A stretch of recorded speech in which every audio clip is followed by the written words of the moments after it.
आज़ादी बचाओ news channel में सभी दर्शकों का स्वागत है। सोलापुर लोकसभा की इंडिया अलायंस की उम्मीदवार एमएलए परिणीति शिंदे ने अपनी चुनावी प्रचार के दौरान मोदी सरकार और राज्य की सरकार पर जमकर हल्ला बोला। कहा कि राज्य और केंद्र में सरकार रहने के बावजूद सिर्फ एडवर्टाइजमेंट कर लोगों की दिशा भूलकर विकास का ढिंढोरा पीट रही है। ना तो किसानों के लिए इस सरकार ने कुछ किया और ना ही आम जनता के लिए। सिर्फ और सिर्फ बड़े उद्योगपतियों के लिए ही ये सरकारें काम कर रही हैं।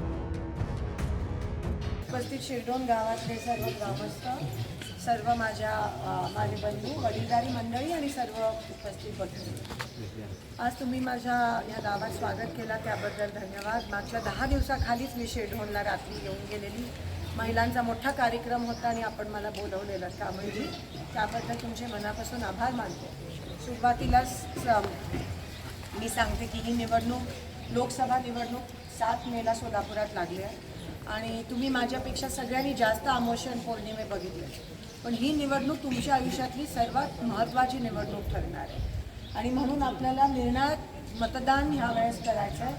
कारण का जसं आपण म्हणतो की करो या मरो, म्हणजे मेक और ब्रेक ही निवडणूक असणार आहे। गेले 10 वर्षात जी फसवणूक आपली झाली आहे मोदी सरकारच्या माध्यमातून किंवा भाजपला 2 वेळा इथे खासदार निवडून दिला लोकांनी, 2 तर मी अलीकडचं सांगते, त्याच्या आधी 15 वर्ष, म्हणजे टोटल बघितलं तर 25 वर्ष भाजपचा खासदार सोलापूरवर होता आणि काँग्रेसला फक्त 15 वर्ष मिळाली।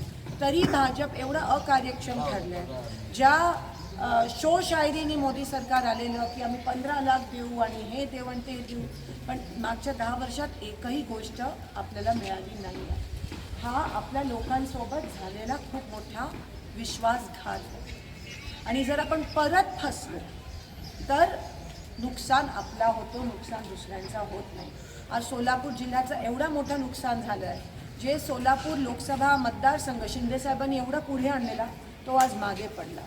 कारण का 10 वर्षात ना पाण्याचं नियोजन करू शकले, आपल्या देशाचा जो कणा आहे शेतकरी, ना त्यांना पीक विमा व्यवस्थित त्या ठिकाणी मिळतोय, ना पिकाचा भाव मिळतोय, ना दुधाचा दर मिळतोय आणि पाण्याचं नियोजन साधं हे लोक करू शकत नाही।